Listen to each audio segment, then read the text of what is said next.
নমস্কার, দিনবার্তায় আপনাদের স্বাগত। আমি জয়দীপ। আজকের সংবাদ শিরোনাম: ইন্দুর পাওয়ার লিফটিংয়ে করিমগঞ্জের দেবব্রত। এখন বিস্তারিত। সামাজিক কর্মকাণ্ডে জড়িত রয়েছেন না তিনি, বর্তমান প্রজন্মদের খেলার দিকে অনুপ্রাণিত করে তুলতে বিশেষভাবে প্রয়াস। যেহেতু ক্রীড়া ক্ষেত্রে দক্ষতা থাকলে চাকরি পাওয়ার সুযোগ ঘটে, বিগত দিনে অনেকেই চাকরি পেয়েছেন দক্ষ খেলোয়াড় হওয়ার জন্য। ইন্দুর পাওয়ার লিফটিং বরাক উপত্যকার করিমগঞ্জ জেলা থেকে স্থান পাওয়া দেবব্রত ভট্টাচার্য আজ সাংবাদিকদের মুখোমুখি হুবহু নিজের প্রতিক্রিয়া ব্যক্ত করেন। করিমগঞ্জ থেকে অংশগ্রহণ করতে পারায় তিনি খুব উচ্ছ্বসিত। করিমগঞ্জ জেলার সম্মান বাড়াতে প্রতিযোগিতায় আপ্রাণ লড়াই চালিয়ে যাবেন বলে উল্লেখ করেন তিনি। যুব প্রজন্মের জন্য কিছু করার ওনার চিন্তাধারা রয়েছে বলে অকপটে বলেন দেবব্রত বাবু। কবে তিনি করিমগঞ্জ থেকে ইন্দোর অভিমুখে যাচ্ছেন, এমনকি লড়াই শেষ পর্যন্ত মোকাবেলা করবেন আত্মবোধের সুরে ব্যক্ত করার পাশাপাশি অন্যান্য দিক নিয়ে তিনি এও বলেন। করিমগঞ্জবাসীর জন্য একটি আনন্দদায়ক, যেহেতু আপনি পাওয়ার লিফটিংয়ে অংশগ্রহণ করতে যাচ্ছেন, তো এ বিষয়ে আপনি কি বলবেন?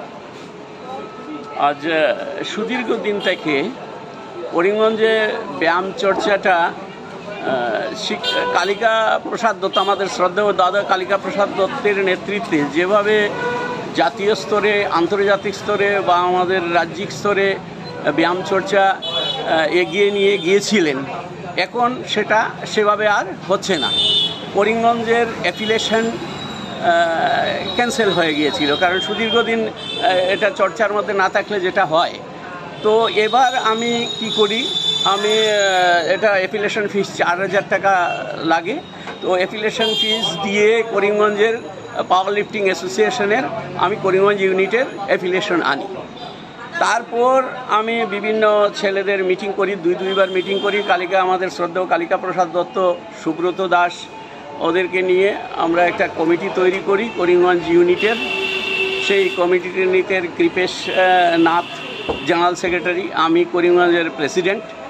তো এইভাবে আমরা এগিয়ে নিয়ে যাই। তো এবার জাতীয় মাস্টার পাওয়ার লিফটিং চ্যাম্পিয়নশিপ ইন্দোরে, মধ্যপ্রদেশে হচ্ছে। সেখানে স্টেট কমিটি, আমি আমার রেকর্ড চেয়েছিল, তো আমি রেকর্ড দেই। আমি বিগত দিনে আপনারা জানেন যে আমি বিভিন্ন সময় জাতীয় স্তরে এবং রাজ্যিক স্তরে প্রতিযোগিতা করেছি এবং অনেক পদকও আমি নিয়ে এসেছি। তো ওরা আমাকে সিলেকশন দেয়। আমি বর্তমানে স্পোর্টিং ইউনিয়ন ক্লাবে আজ সুদীর্ঘ দিন থেকে আমি চর্চা করে যাচ্ছি এবং আমার সিলেকশন দেওয়াতে বরাক উপত্যকা থেকে, শুধু আসাম থেকে টোটাল 19 জন প্রতিযোগী যাচ্ছে। তার মধ্যে 8 জন মহিলা এবং 11 জন আপনার পুরুষ। তো তার মধ্যে বরাক উপত্যকা থেকে আমি দেবব্রত ভট্টাচার্য, আমি সেই প্রতিযোগিতায় অংশগ্রহণ করছি। রাজ্যিক কমিটি আমাকে সিলেকশন দিয়েছে। আমি 20 তারিখে শিলচর থেকে বিমান যুগে আমি ইন্দোর পাড়ি দিচ্ছি। তো বাকি প্রতিযোগিতা হবে 21 থেকে 26 জুলাই, 21 জুলাই থেকে 26 জুলাই। তো ওই প্রতিযোগিতায় আমি অংশগ্রহণ করতে যাচ্ছি এতদিন পরে। এটা মাস্টার পাওয়ার লিফটিং চ্যাম্পিয়নশিপ। আমি ভাবছি সেখান থেকে ফিরে আসার পর বডি বিল্ডিং এবং ওয়েট লিফটিংয়ের করিমগঞ্জের ইউনিটের অ্যাফিলিয়েশনটাও আনার জন্য।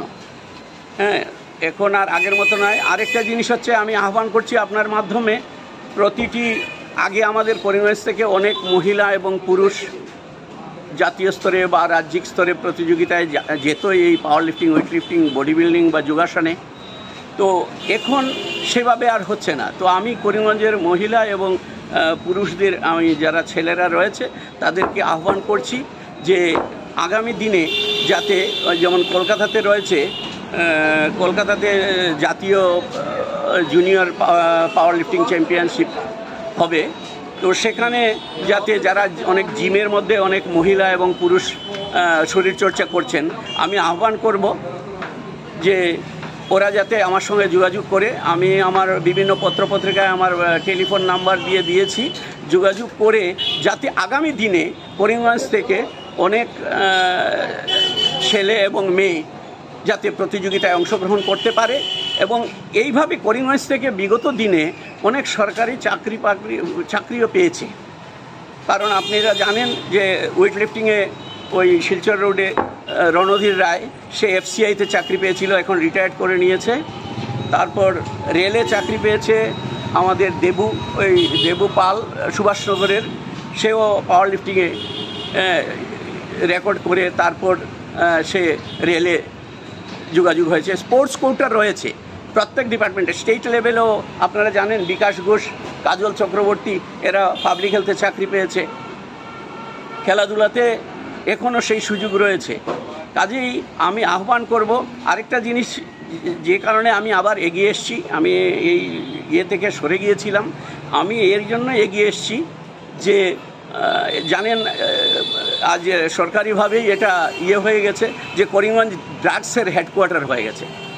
করিমগঞ্জ থেকে উত্তর পূর্বাঞ্চলে ড্রাগস সাপ্লাই হচ্ছে। এবং আজ যদি আমি যুব সমাজকে, ছেলে এবং মেয়ে, এদেরকে যদি আমি খেলাধুলার দিকে বা ব্যায়ামচর্চা, শরীরচর্চার দিকে আমি এগিয়ে নিয়ে আসতে পারি, আমার মনে হয় কিছুটা হলেও এই ক্ষেত্রে কাজে লাগবে। হ্যাঁ, কারণ এর জন্য আমি ভাবছি যে স্পোর্টস কোটায় এখনও প্রচুর চাকরি হয়, কাজেই ব্যায়াম করে, তাছাড়া আরও সুযোগ রয়েছে। আজ আমি যে অ্যাফিলিয়েশনটা নিয়ে এসেছি, রাজ্যিক স্তরে যদি ফার্স্ট, সেকেন্ড, থার্ড হয়, যারা যে গ্রুপে হবে সে জাতীয় স্তরে পাবে, সুযোগ পাবে। যেটা আমি এখন জাতীয় স্তরে প্রতিযোগিতায় আমি ইন্দোরে যাচ্ছি, মধ্যপ্রদেশে। তো সেইভাবে আপনি অলিম্পিকে যেতে পারবেন, এশিয়ান গেমসে যেতে পারবেন, কমনওয়েলথ গেমসে যেতে পারবেন, ওই একই লাইন। সিলেকশন হলে তো এভাবে হলে, যেমন দেখুন হিমা দাসকে ডিএসপি কোয়ালিফিকেশন আছে, ডিএসপি আসাম পুলিশের ডিএসপি পোস্টিং হয়ে গেছে। ঠিক এভাবে সুযোগ রয়েছে খেলাধুলাতে। আপনারা যদি এই আপনাদের প্রচার মাধ্যমের, ইলেকট্রনিক এবং প্রেস প্রচার মাধ্যমে যদি আপনারা এই জিনিসগুলো প্রচার করেন, এবং করিমগঞ্জের যুব সমাজ, আগে 50 জন 60 জন প্রতিযোগী আমরা অংশগ্রহণ করেছি। হ্যাঁ, তো আজ করিমগঞ্জ থেকে কোনো প্রতিযোগী অংশগ্রহণ করে না, কারণ খেলাধুলা, ব্যায়াম চর্চা একদম হয়ে গেছে। যদিও জিম অনেক হয়েছে, তো জিমে যারা শরীরচর্চা করছে আমি তাদেরকে আহ্বান করব, আপনারা আসুন এবং এইসব প্রতিযোগিতায় রাজ্যিক স্তরে আগামী ডিসেম্বর মাসে ধুবড়িতে হবে রাজ্যিক প্রতিযোগিতা। সেই প্রতিযোগিতায় যারা ফার্স্ট, সেকেন্ড, থার্ড হবে তার নিজের গ্রুপে, তারা জাতীয় স্তরে অর্থাৎ ন্যাশনাল চ্যাম্পিয়নশিপে ওরা সুযোগ পাবে, সিলেকশন পাবে। ন্যাশনাল থেকে কমনওয়েলথ গেমস বা এশিয়ান গেমস বা অলিম্পিক এসব এগিয়ে যেতে পারবে যাদের কোয়ালিটি আছে, যারা আমাদের করিমগঞ্জে যে কোয়ালিটি নেই তেমন নয়, অনেক কোয়ালিটি রয়েছে, শুধু এদেরকে জাগিয়ে তুলতে হবে চর্চার মাধ্যমে, বিভিন্ন লাইনে ওদেরকে। তো এটার জন্যই আমি এগিয়ে এসেছি। যদি আমার দ্বারা কোনো কিছু করা সম্ভব হয় বা কিছু ছেলেমেয়েরা যদি এইভাবে এগিয়ে যায়, তাহলে আমাদের করিমগঞ্জের গর্ব, এবং ওদের মাধ্যমে হয়তো আরও ভবিষ্যৎ প্রজন্মরা এগিয়ে আসবে। এই বলেই আমি আমার আমি বলে রাখি, দেখুন, যে কোনো ভালো কাজের অপোজিট থাকে। খারাপ কাজের জন্য অনেক পাওয়া যায়, খেলাধুলা ভালো কাজের জন্য অনেক বাধা বিপত্তি আসে। তো যত বাধা বিপত্তি আসুক না কেন, যত কিছুই আসুক না কেন, আমি করিমগঞ্জের স্বার্থে, করিমগঞ্জের যুব প্রজন্মের স্বার্থে আমি আমার তরফ থেকে যা কিছু করতে হয়, কারণ আমার রিটায়ারমেন্টের আর কয়েক মাস বাকি, আমি রিটায়ারমেন্ট হয়ে যাবে, আমি আমার জীবনের সম্পূর্ণ সময়টুকু আমি এই কাজে আমি দিতে চাই। তাই আমি আপনাদের আশীর্বাদ এবং সহযোগিতা কামনা করছি। আর ডিএসএকেও আমি অনুরোধ করব যে আপনারাও আমার এই উদ্যোগ বা এই প্রচেষ্টাতে আমাকে সহযোগিতা করুন, যাতে আমি বা করিমগঞ্জ ডিএসের মাধ্যমেও যাতে আমাদের এই আয়রন স্পোর্টস যাকে বলে, এরা যাতে এগিয়ে আসতে পারে বা এগিয়ে যায়, বিভিন্ন প্রতিযোগিতায় যাতে অংশগ্রহণ করতে পারে, করিমগঞ্জের সুনাম যাতে আরও বৃদ্ধি হয়। তার জন্য আমাদের করিমগঞ্জে অনেক যুব ছেলে এবং মেয়েরা রয়েছে যাদের অনেক কোয়ালিটি রয়েছে।